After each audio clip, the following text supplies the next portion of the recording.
चलिए मित्रों, एक कदम सफलता की ओर। अपना चल रहा था राइमल। और राइमल के जो दो पुत्र हैं, राय सिंह और पृथ्वीराज राठौड़। तो राय सिंह अपन ने विस्तार से पढ़ लिया था, पृथ्वीराज राठौड़ पढ़ना था। पर उसके बीच में एक हिंदूवादी राष्ट्र कवि, जो प्रथम राष्ट्र कवि माने जाते हैं, दुर्साहाड़ा, उनको अपन ने विस्तार से पढ़ा। आज का जो हमारा टॉपिक रहेगा वह है साहित्य जगत में पृथ्वीराज राठौड़ को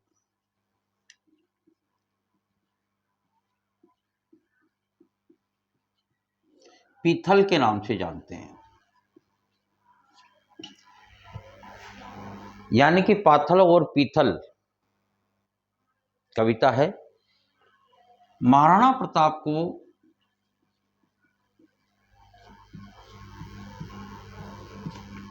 पाथल के नाम से जानते हैं। तो पाथल और पीथल कविता है, उसके कुछ अंश है जो वो अपन पढ़ेंगे। तो इसके बारे में आज विस्तार से अपन पढ़ते हैं। देखो, पृथ्वीराज राठौड़ का जन्म 6 नवंबर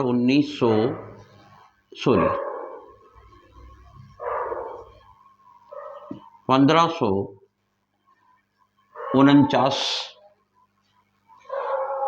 इनकी जो एक वीर योद्धा भी थे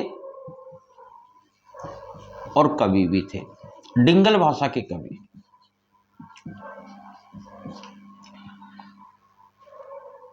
आपको पता है अकबर के फैन थे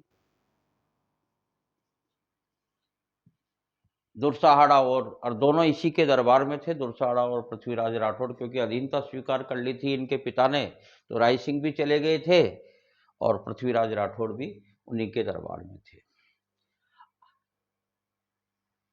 इनकी पत्नी के बारे में अगर अपन जिक्र करें तो देखो,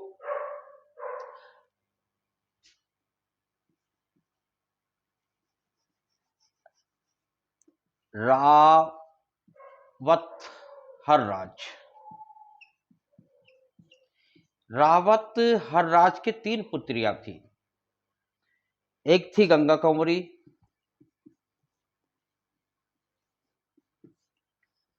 दूसरी थी लीला दे और तीसरी थी चंपा दे। ऐसा मिलता है। इनकी शादी होती है इन लीला दे से। ये भी कविता करती थी, कविता पाठ करती थी, कवित्री थी, अच्छी कविताओं की रचना, श्रृंगार की कविताओं की रचना की है। लेकिन अल्प आयु में ही, जवानी में ही ये इनकी मृत्यु हो जाती है। और जब इनकी मृत्यु हो जाती है तो ये बड़े प्रेम करते हैं इससे। अत्यधिक प्रेम के कारण ये अधिकतर बीमारी रहने लगे पृथ्वीराज राठौड़। और जिस समय इसकी चिता को अग्नि दी जा रही थी और दाह संस्कार हो रहा था, उस समय पृथ्वीराज राठौड़ ने कहा था कि हे अग्नि, जिसमें मेरी पत्नी जल रही है, जिसको तू जला रही है, आज के बाद में इस अग्नि से बना हुआ भोजन नहीं करूंगा। ऐसा कुछ मिलता है। फिर संबंधियों ने, परिवार वालों ने सोचा कि ये ज्यादा ही इसके प्रेम में डूबा रहता है, और तो फिर रिश्तेदारों ने इनकी शादी कर दी चंपा दे से। और आगे का जो इनका जो वर्णन है वो अपन थोड़ा सा विस्तार से डिटेल से पढ़ते हैं। अकबर के दरबार में जो भी व्यवस्था इनको दी गई थी, जिस तरीके से इन्होंने उसके शासन को भी संभाला, 2-4 युद्ध भी इन्होंने लड़े हैं, और उस युद्ध के चलते इनको जागीर मिली है। कहाँ की? गागरोन की। गागरोन की जागीर इनको अकबर ने पृथ्वीराज राठौड़ को दी। देखो, पृथ्वीराज राठौड़ इन्होंने 2 युद्ध लड़े, एक तो काबुल वाला, एक अहमदनगर वाला। काबुल वाला जो युद्ध लड़ा इन्होंने 1581 में लड़ा, और अहमदनगर वाला जो युद्ध लड़ा वो 1596 में, यानी कि 2 युद्धों में इन्होंने महत्वपूर्ण भूमिका इन्होंने निभाई है। और इससे खुश होकर अकबर ने इनको जागीर दी गागरोन की।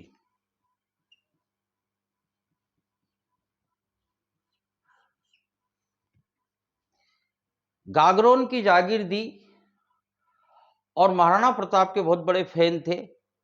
इन्होंने डिंगल भाषा में एक ग्रंथ लिखा है, यानी कि इनको डिंगल का हैरांश कहा जाता है। डिंगल का हैरांश किसने कहा था? डिंगल का हैरांश इनको कहा था टेसिटोरी ने। यह प्रश्न कई बार पूछा जा चुका है। जो जो चीजें पूछी जा चुकी है, आने की संभावना है, वो मैं आपको बीच में हिंट दे देता हूं, तो आप भी उसको नोट्स के रूप में थोड़ा सा इंपॉर्टेंट करके लिख लिया करो। तो गागरोन दुर्ग इनको मिला, वहां इन्होंने बहुत सारे ग्रंथों की रचना की है, लेकिन उसमें महत्वपूर्ण जो ग्रंथ है वह है वेली कृष्ण रुक्मणी। वेली किशन रुक्मणी, यानी कि इसमें कृष्ण भगवान और रुक्मणी की विवाह का वर्णन है, शादी का वर्णन है। लगभग 350 दोहे बताए जाते हैं इसमें। अब 1580 के आसपास इस ग्रंथ की रचना हुई, चालू किया होगा, जब भी पूर्ण हुआ। तो वेली कृष्ण ये महत्वपूर्ण इनका ग्रंथ है। ऐसा कहा जाता है कि कृष्ण भगवान व्यापारी बनकर आए और इस ग्रंथ को सुना करते थे। जब इस ग्रंथ को बनाया इन्होंने, तो जैसे मान लो अपन कोई भी चीज की रचना करते हैं, तो अपन अपने ही किसी दोस्त को उसको दिखाते हैं कि यार मैंने कैसा लिखा, कैसी कविता बनाई। तो इन्होंने इस ग्रंथ की रचना करके, और जो अकबर के दरबार में दोनों रहते थे, दुर्साहाड़ा और पृथ्वीराज राठौड़, तो वह भी कवि थे। तो इस पृथ्वीराज राठौड़ ने कहा कि देखे दुर्साहाड़ा, इसको पढ़ तो देख यार, मैंने इस ग्रंथ की रचना की है, ये कविता की, इन दोहों की रचना की है। तो दुर्साहाड़ा ने उसकी प्रशंसा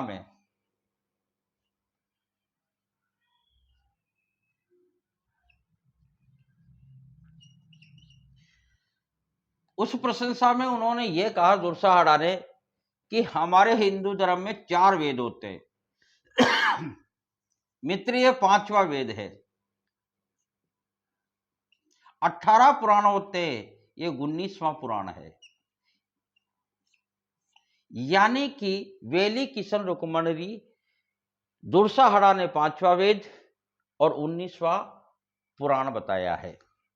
इस तरीके से अब आप एक ऐसी घटना सुनने को आपको मिलेगी कि जब इनकी मृत्यु हुई ना, तो इन्होंने मृत्यु के पहले ही घोषणा कर दी थी, 6 महीने पहले, कि मैं आज से 6 महीने पहले 6 महीने बाद मेरी मृत्यु हो जाएगी। ऐसी घोषणा को सुनकर अकबर हैरान हुआ, और अकबर ने इनको बाहर भेज दिया कि देखें कैसे उस जगह पे मरेगा, क्योंकि इन्होंने उस जगह को निश्चित कर दिया था कि मेरी मृत्यु इस दिन इस जगह पर होगी। तो इससे पहले मैं आपको एक चीज ये बता देना चाहता हूं कि ये प्रताप के बड़े प्रशंसक है, बड़े फैन है। तो उस समय क्या हुआ कि ऐसी खबरें उड़ती आई, तो अकबर ने भी सोचा कि क्या ऐसा हो सकता है। अकबरी मंजिल भूपासी जब देश में होती, जमियोड़ी पातल प्रभाकर अस्त भयो खबरा जब पूगी उड़ी ओड़ी। यानी कि उड़ती उड़ती ऐसी खबरें आई अकबर के पास में कि महाराणा अधीनता स्वीकार करने वाले हैं, समझौता करने वाले हैं, संधि करने वाले हैं। तो इसने दरबार बिठाया कि सभी सलाहकारों को अकबर ने बिठाया और इनसे पूछा कि क्या ऐसा हो सकता है। तो उस समय दुर्साहड़ा ने जो कहा था वो तो मैंने आपको बता ही दिया, लेकिन उस समय की परिस्थितियों के अनुसार इतिहासकारों ने और ख्यात लिखे वाले चारण और भाटों ने इस तरीके की परिस्थिति का विवरण किया है कि उस समय क्या था कि महाराणा प्रताप जंगलों में रह रहे थे। तो जब जंगलों में रह रहे थे तो अरे घासरी रोटी जद बन बिलावड़ो ले बाग्यो नाना सो अमरियो चीख पड़ियो।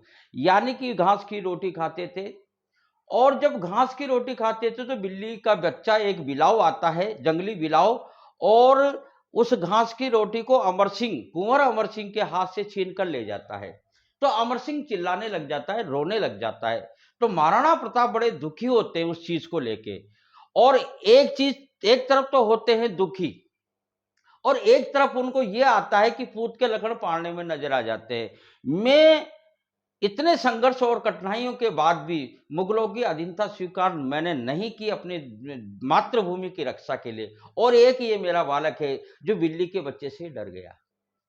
तो इस तरीके के कहने का मतलब उनके विचार आया और चारण और भाटों ने इस तरीके का संदेश ख्यातों में लिख दिया कि वह संधि और समझौता करने के लिए तैयार है। पर ऐसा कुछ भी नहीं है। जब इस बात का पता किसको चला, इस बात का पता चला पृथ्वीराज राठौड़ को।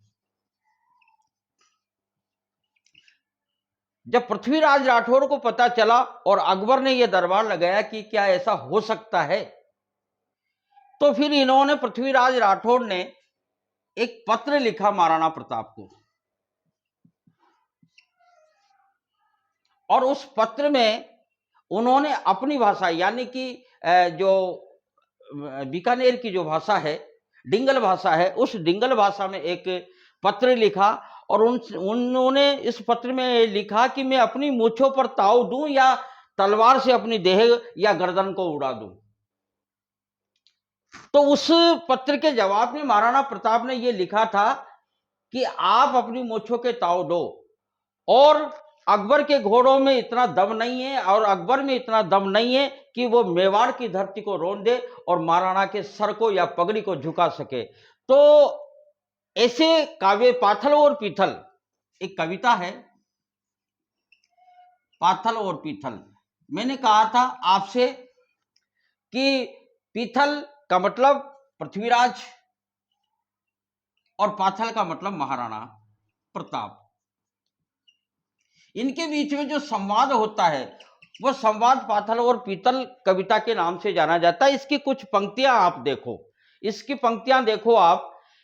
मैं आज सुनी है नाहरिया श्याला रे सागे सोवेला, मैं आज सुनी है सूरज रो बादल री ओटा खोवेला, मैं आज सुनी है चातक रो धरती रो पानी पीवेला, मैं आज सुनी है हाथी रो कुकरी जूना जीवेला, मैं आज सुनी है थाकी कसमा अब रांड हुएली रजपूता, मैं आज सुनी है म्याना में तलवारा सूती सोवेला। कहने का तात्पर्य यह है कि हे महाराणा, मैंने ऐसा सुना है कि तुम्हारे जैसे सिंह अब शियार होते हैं, कहने का रसवाड़ा जिसको बोलते हैं, उसके साथ सोने वाले यानी कि समझौता करने वाले हैं। मैंने आज सुना है कि सूरज बादलों की ओट में छुपने वाला है। मैंने आज सुना है कि चातक जो पक्षी है वो धरती में पानी पीने आएगा। मैंने आज सुना है हाथी जैसे जीव कुकर की योनि यानी कि कुत्ते की योनि जीने वाला है। मैंने आज सुना है कि ये रजपूती जो कस्में आपने खाई थी, मुझे लगता है कि आज ये तलवारें म्यानों में रहने वाली है। तब फिर राणा उनका पत्र, इसका पृथ्वीराज राठौड़ का पत्र पढ़कर और फिर जवाब देते हैं, उसी डिंगल भाषा में जवाब देते हैं। जब पत्र पढ़ते हैं तो डिंगल भाषा में उनका क्या जवाब रहता है, पीथलरा आखर पढ़ते ही राणारी आंख्या लाल हुई। पीतलरा आकर पड़ता ही, यानी कि पत्र पढ़ते ही महाराणा प्रताप की आंखें लाल हो जाती है। मैं भूख मरूं, मैं प्यास मरूं, मेवाड़ धरती आजाद रहे, मैं रजपुतारो जायो हूं, रजपुता को कर्ज चुकाऊंगो, यो शीश कटे पर पाग नहीं, दिल्ली रो मान झुकाऊंगा। भले शीश कट जाए पर मेरी ये जो पगड़ी है ये कभी भी दिल्ली के सुल्तान यानी कि मुगलों के सामने नहीं झुकेगी। मेवाड़ धधकती अंगारो, मेवाड़ तो धधकता हुआ अंगारा है। आंधिया में चमचम चमकेगो, हिंदू वाणो सूरज चमकेगो, पग पग पर खांडा खड़केगा, जद राणा रो संदेश गयो पीतलरी छाती। जब राणा को संदेश गयो तो पृथ्वीराज की छाती को ठंडक मिली और मोछों पे ताव दिया। इस तरीके से कहने का मतलब डिंगल भाषा में पातल और पीतल लिखा गया। हाँ, मैं आपसे ये कहने वाला था कि अकबर से इसने ये कह दिया था कि आज के 6 महीने बाद मैं फलानी जगह पे मेरी मृत्यु होगी। तो अकबर तो खुरापाती है, वो तो उसको तो वैसे भी खुरापात जगता है। एनी टाइम वो बीरबल को परेशान करता रहता था। आपको पता है बीरबल और अकबर के बहुत सारे किस्से, आपने कुछ भी जा बेल का दूध लेके आ, ऐसे ऐसे प्रश्न करता रहता था। तो कहला मारा हमेशा खुरापात जगती रहती। तो अकबर की ने कह दिया कि इसको बाहर भेज दो। तो कहने का मतलब इसको बाहर भेज दिया जाता है। अब कैसे यहां आके मरेगा, कहने का मतलब, जबकि उसने घोषणा कर दी थी कि आज के 6 महीने बाद मेरी मृत्यु विश्राम घाट में होगी, आगरा के विश्राम घाट में होगी। तो क्या ऐसा हो सकता है? तो अकबर ने उसको दूर भेज दिया। अब अकबर के साथ में क्या होता है कि अकबर के दरबार में कोई कवि आया और उसने कविता सुनाई। किसको? अकबर को। अब अकबर को कविता सुनाई और आधी कविता सुनाकर और चुप हो गया, बंद कर दी। अकबर ने कहा भैया पूरी कर। तो उस कवि ने यह कहा तेने 9 रत्न बिठा रखे हैं, ये किस काम के? पूरी कर देंगे। अब एक दूसरे की तरफ देखने लग गए। फिर अकबर ने, जब तक तो अकबर उस बात को भूल ही चुका था कि मैंने किस लिए उसको भेजा है बाहर, पृथ्वीराज राठौड़ को, तो उसने कहा कि मेरे भी दरबार में एक कवि है, तो कर पूरी, तेने 9 रत्न बिठा रखे हैं। तो फिर पृथ्वीराज राठौड़ को बुलाया और पृथ्वीराज राठौड़ को बुलाकर उस कविता को पूरा किया पृथ्वीराज राठौड़ ने। तो कहने का मतलब वो आए वहां पे और आने के बाद में फिर उनकी वही 6 महीने गुजर चुके थे और उनकी मृत्यु हुई विश्राम घाट में, जो कि आगरा में है। विश्राम घाट में पृथ्वीराज राठौड़ की मृत्यु हो जाती है। अब साहित्य की दृष्टिकोण से पृथ्वीराज राठौड़ सम्मान दिया जाता है। पृथ्वीराज राठौड़ सम्मान, यानी कि पीतल सम्मान दिया जाता है। ये पीतल सम्मान किसमें दिया? क्योंकि उपनाम है ये पीतल इनका। ये राजस्थानी भाषा अकादमी पुरस्कार है, राजस्थानी भाषा अकादमी पुरस्कार। क्योंकि साहित्यों से प्रश्न पूछा जाता है तो ये आपको याद रखना है। राजस्थानी भाषा अकादमी पुरस्कार दिया जाता है, इसमें 1 लाख रुपए तो नगद और प्रशंसा पत्र तो देते ही हैं, प्रशंसा पत्र भी दिया जाता है। इस तरीके से कहने का मतलब आज का जो हमारा टॉपिक है तो वो पूरा होता है। और अगला जो टॉपिक रहेगा वह बीकानेर से ही रहेगा। बीकानेर के अभी सूर सिंह है, करण सिंह है, गंगा सिंह है, बहुत सारे शासक है, उनको अपन पढ़ेंगे।